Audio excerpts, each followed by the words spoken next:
आगाज में आपको बताएं, वज़ीर-ए-आज़म की ज़ेर सदारत कौमी सलामती कमेटी का इजलास, अहम वज़रा और अस्करी क़यादत शरीक। कौमी सलामती कमेटी के जारी एलामिया के मुताबिक ईरान के खिलाफ इसराइली जारहत के बाद उभरती हुई इलाकाई सूरत हाल का जायजा लिया गया। इसी पर बात करेंगे अपने नुमाइंदे खालिद महमूद से। जी खालिद, मजीद क्या तफसील सामने आई? जी देखें जी, वज़ीर-ए-आज़म शहबाज शरीफ की ज़ेर सदारत आज कौमी सलामती कमेटी का इजलास तकरीबन 2.25 घंटे तक जारी रहा और आज के इजलास में जो इसराइल की जानिब से ईरान के ऊपर हमला किया गया उसकी शदीद अल्फाज में मजम्मत की गई और उसके बाद जो ईरान की तनसीबात पर, एटमी तनसीबात पर हमले किए गए उस पर भी तशवीश का इजहार किया गया है। और पाकिस्तान ने एक मरतबा फिर, और ख़ासकर ये कौमी सलामती कमेटी है, इसने एक मरतबा फिर जो इस अज़म का इरादा किया है कि ये आलमी कवानीन की खिलाफी है। ईरान की तनसीबात पर हमला करना और ईरान की मासूम शहरियों को निशाना बनाना आलमी कवानीन की खिलाफ वर्जी है। इसके अलावा कौमी सलामती कमेटी ने IAEA के जो कानून हैं, लॉज हैं, उनको भी कहा कि ये कानून और लॉज की खिलाफ वर्जी की गई है कि जो एटमी तनसीबात पर हमले किए गए हैं वो इंटरनेशनल लॉ की भी खिलाफ वर्जी है, IAEA की जो कवानीन है उसकी भी खिलाफ वर्जी है।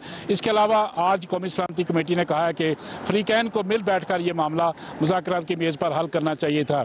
और कमेटी का ये भी कहना है कि ये हमले उस वक्त किए गए जब अमेरिका और ईरान के दरमियान ओमान में मुज़ाकरात जारी थे और मुज़ाकरात का अमल अभी मुकम्मल नहीं हुआ था, तो उस दौरान जो है वो हमले कर दिए गए जिससे ये अमन का जो अमल है ये मुतासर हुआ था। और फ्री कैन पर जोर दिया गया है कि वो दोबारा से इस इशू पर मुज़ाकरात करें और मुज़ाकरात के हल के लिए तमाम जो रुकन ममालिक हैं, खासकर इस रीजन के जो ममालिक हैं, वो अपनी अपनी कोशिशें करें। और इसके साथ साथ कौमी सलामती कमेटी ने इस अज़म का भी इरादा किया है कि पाकिस्तान के अवाम, पाकिस्तान की हुकूमत सफारती सतह पर, सियासी सतह पर ईरान की हुकूमत के साथ है और ख़ासकर जो ईरान के शहरी जहाँ बाक हुए, शहीद हुए, उनके गम में बराबर की शरीक है, जो ज़ख्मी हैं उनके लिए भी ख़ुसूसी तौर पर दुआ की गई।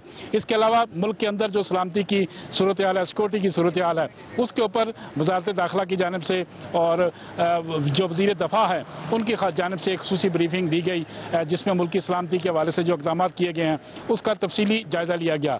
इसके अलावा जो पाकिस्तान सफारती सतह पर कोशिशें कर रहा है इस जंग को रुकवाने के लिए, उसका भी तफसीली तौर पर गौर किया गया और एक पॉलिसी मरतब की गई कि पाकिस्तान आलमी सतह पर इस जंग को रुकवाने के लिए अपनी तमाम कोशिशें करेगा और इस हवाले से किसी भी फ्रीकैन से अगर बात करने की ज़रूरत पड़ती है तो पाकिस्तान उस मामले में जो है वो बातचीत के लिए तैयार है। इसके अलावा पाकिस्तान ने यह भी फैसला किया कि तमाम जो आलमी फोरम्स हैं उसके ऊपर भी पाकिस्तान अपनी आवाज़ उठाएगा, खासकर UN लेवल पर सलामती कौंसिल की सतह पर पाकिस्तान इस जंग को रुकवाने के लिए अपना जो कलीदी किरदार है वो अदा करेगा। जी बहुत शुक्रिया खालिद महमूद, आपने तफसीलन आगाह किया। ईरान का इसराइल पर बैलिस्टिक मिसाइलों से हमला, तेल अवीव समेत पूरे इसराइल में सायरन बज उठे। जनूबी इसराइली शहर अशदोद में भी बिजली तनसीबात को निशाना बनाया गया। ईरान ने खुर्रमाबाद में जदीद इसराइली हर्मस ड्रोन मार गिराया, वीडियो भी जारी कर दी गई है। ईरान का इसराइल पर बैलिस्टिक मिसाइलों से हमला, तेल अवीव समेत पूरे इसराइल में सायरन बज उठे। जनूबी इसराइली शहर अशदोद में बिजली तनसीबात को निशाना बनाया गया। अमेरिका के बाद इसराइल का भी ईरान के फर्दो जोहरी प्लांट पर हमला। जोहरी प्लांट में धमाकों की आवाज़ें, इसराइली तैयारों की तेहरान में बमबारी। इसराइली फौज का करमान शाम में मिसाइल लॉन्चिंग और स्टोरेज साइट्स को निशाना बनाने का दावा। मगरबी और मशरकी और वस्ती ईरान में 6 हवाई अड्डों पर भी हमलों का दावा किया गया है। अमेरिका के बाद इसराइल का भी ईरान के फर्दो जोहरी प्लांट पर हमला। जोहरी प्लांट में धमाकों की आवाज़ें, इसराइली तैयारों की तेहरान पर भी बमबारी। इसराइली फौज का करमान शाह में मिसाइल लॉन्चिंग और स्टोरेज साइट्स को निशाना बनाने का दावा। मगरबी, मशरकी और वस्ती ईरान में 6 हवाई अड्डों पर भी हमले करने का दावा किया गया। ईरान हमले के बाद IAEA का हंगामी इजलास तलब कर लिया गया है। सरबराह राफेल ग्रोसी का कहना है कि अमरीकी हमले के बाद फर्दो जोहरी साइट पर बड़े गड़े देखे गए हैं। ब्रसल्स में यूरोपीय वज़रा ने खारजा मशरिक़ वस्ता और यूक्रेन में कशीदगी पर बातचीत के लिए बुलाया गया है इजलास। ईरान एटमी तनसीबात पर हमले के बाद IAEA का हंगामी इजलास तलब कर लिया गया है।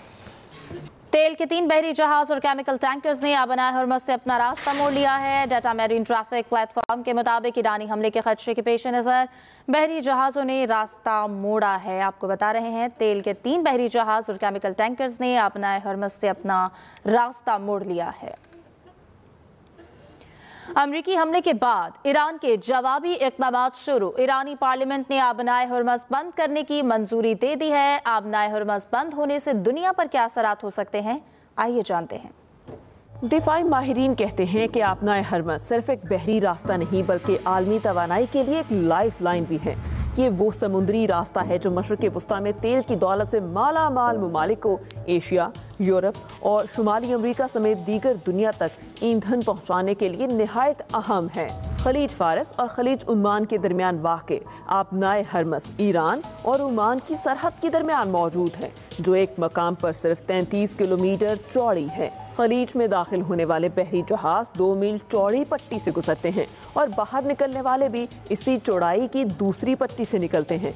इनके दरमियान 2 मील का फासला होता है। यहाँ अगर कोई जहाज डूब भी जाए तो जहाजरानी बंद नहीं होती, क्योंकि यहाँ पानी की गहराई काफ़ी ज़्यादा है। खलीज फारस और खलीज उमान को जोड़ने वाली आबनाए हुर्मज़ से पूरी दुनिया को तेल की 3% और LNG की 5% तरसील की जाती है। इन तमाम ममालिक से मजमूई आलमी तेल की रसद का 5वां हिस्सा इसी पॉइंट से गुजरता है। आलमी रिपोर्ट्स के मुताबिक गुज़िश्ता साल आबनाए हुर्मज़ से रोज़ाना 20 मिलियन बैरल तेल की तरसील हुई, जो आलमी पेट्रोलियम इस्तेमाल का 20% है, जबकि हर माह तकरीबन 3000 बहरी जहाज आबनाए हुर्मज़ से गुजरते हैं। ईरान इसराइल जंग ने आबनाए हुर्मज़ में तिजारत और दुनिया को तेल और गैस की तरसील की बंदिश के खतरात से दो चार कर दिया है। आलमी माहिरीन का कहना है आबनाए हुर्मज़ की बंदिश की महज धमकी ही आलमी मंडियों में तेल की कीमतों को हिला के रख सकती है। JP मोर्गन नामी आलमी इदारे ने खबरदार किया था कि ऐसा होने से तेल की कीमत फी बैरल 120 से $130 तक पहुंच सकती है। इराक की तरह ईरान पर भी झूठ बोलकर हमला किया गया। चेयरमैन पीपल्स पार्टी बिलावल भुट्टो जरदारी का कौमी असम्बली में इजहार ख्याल, कहा पहले वो लिबनान फिर यमन और अब ईरान आ गए, हम ना बोले तो वो हम पर आएंगे और कोई बोलने वाला नहीं होगा। मजीद बोले हमारे खित्ते में भी नेतन्याहू की सस्ती कॉपी है, हमने उसे शिकस्त दी, दुनिया के सामने अमन का पैगाम रखा। भारत ने सिंतास मुआहिदा ना माना तो पाकिस्तान जंग करेगा। इराक की तरह ईरान पर भी झूठ बोलकर हमला किया गया।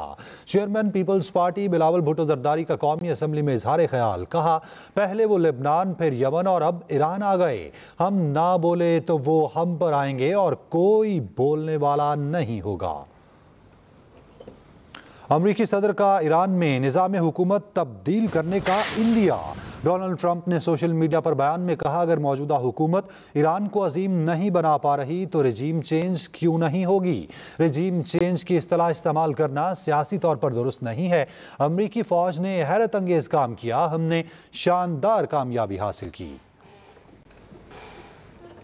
इसराइल और अमेरिका के हमलों पर रूस ईरानी आवाम की मदद के लिए तैयार। रूसी सदर पुतिन की ईरानी वज़ीर ख़ारजा अब्बास अराग़ची से मुलाकात। खबर एजेंसी के मुताबिक रूसी सदर ने कहा कि ईरान के खिलाफ जारहत बेबुनियाद है। रूस ईरानी आवाम की मदद के लिए तैयार है, ईरानी आवाम की मदद की कोशिशें करेंगे। पाकिस्तान ईरान इसराइल फौरी और गैर मशरूत जंग बंदी का मुतालबा। सलामती काउंसिल में पाकिस्तानी मंदूब आसिम इफ्तिखार ने कहा कि ईरान पर हमला करके आलमी कवानीन की खिलाफ वर्जी की गई। अमरीकी हमलों से खित्ते में कशीदगी मजीद बढ़ी। ईरान के हक के दिफा की भरपूर हिमायत करते हैं।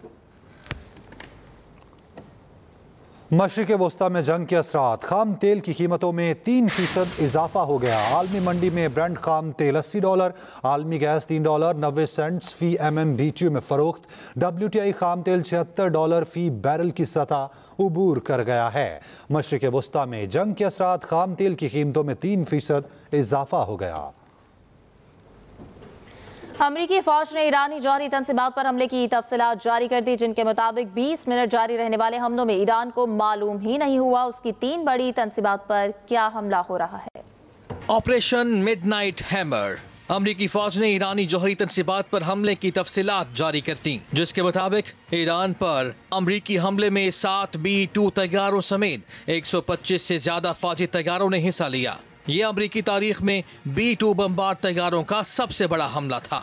हमले में 75 गाइडेड हथियारों का इस्तेमाल हुआ, जिनमें 14 GBU-57 बम भी शामिल थे, जो कि इस बम का पहला ऑपरेशनल इस्तेमाल था। ईरान की 3 जौहरी तंसीबात को निशाना बनाया गया। अमरीकी हमले में धोखा देने के लिए बहुत से जंगी तैयारे अमरीका से उड़ाए गए, जिनमें से कुछ मगरिब की तरफ, कुछ बहरुल काहिल की तरफ मुड़ गए। फर्दो और नेतन्स की तनसीबात पर बंकर बस्टर बम गिराए गए, जबकि इस्फहान पर टोमाहॉक मिसाइल दागे गए। पेंटागन ने प्रेस कॉन्फ्रेंस में कहा कि ईरानी फौज या अवाम हदफ नहीं थे। अब ईरान ने कुछ किया तो अमरीकी जवाब ज्यादा सख्त होगा। अमरीकी chairman joint chiefs of staff ने कहा 7 B-2 बमबार तैयारों ने हमला किया। उन्होंने आपस में कम्युनिकेशन इंतहाई कम रखी ताकि पकड़े ना जा सकें। यही वजह है कि 20 मिनट के हमले में ईरान को पता ही नहीं चला। जनरल डेन ने कहा ना कोई ईरानी जहाज रद्द-ए-अमल के लिए उड़ा, ना अमरीकी तैयारों पर कोई वार किया गया। Welcome back. ईरानी जौहरी तवानाई एजेंसी का कहना है कि ईरान की जौहरी तनसीबात की तेजी से तामीर नौ हो रही है। ईरानी खबर एजेंसी के मुताबिक कहा गया है कि जौहरी तनसीबात की सरगर्मियां पहले से कई ज्यादा कुव्वत से शुरू हो जाएंगी।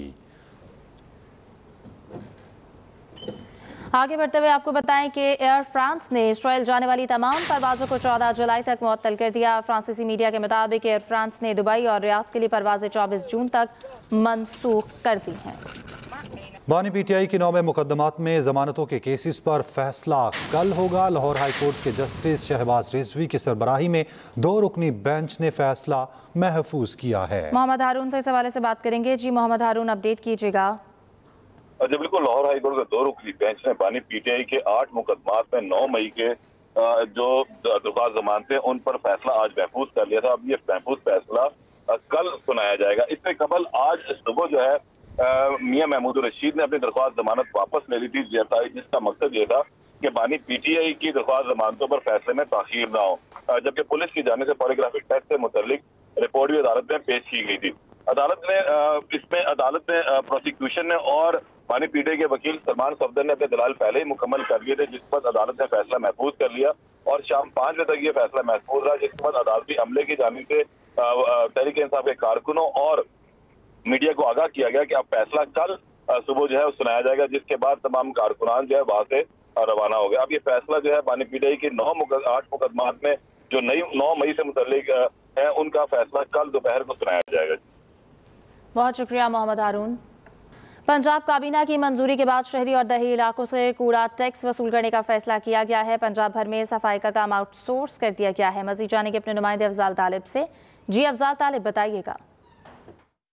आज ही बिल्कुल पंजाब की तारीख में पहली मरतबा दही और शहरी आबादियों के रिहायशियों पर जो है कूड़ा टैक्स आयद किया जा रहा है, जिसकी मंजूरी सूबाई काबीना ने चंद माह कबल दे दी थी, जिसके मुताबिक जो है वो तमाम शहरी जिनको सफाई और कूड़ा करकट ठिकाने लगाने समेत दीगर जो सर्विस फराहम की जा रही है उसके एवज जो है टैक्स वसूल किया जाएगा। जो दही इलाकों में 5 मरले घर के पर जो है वो 200 रुपये और 5 मरले के 10 मरले घर से लेकर 1 कनाल के घर तक जो है वो 400 वसूल किया जाएगा। इसी तरीके शहरी आबादियों में जो 5 मरले के घर तक जो है वो 300 रुपये वसूल किया जाएगा, जबकि 5 मरले से लेकर 10 मरले घर तक जो है वो 500 रुपया माहाना वसूल किया जाएगा। हुकूमत पंजाब ने जो सुथरा पंजाब शुरू किया उस हवाले से ये एक इम्तिहान साबित होगा कि अगर टैक्स कलेक्शन होती है तो क्या वो अपने पाँव पे खड़ा हो सकेंगे अदारे, अगर नहीं होती तो क्या हुकूमत इतना बड़ा जो है खर्चा बर्दाश्त कर सकेगी।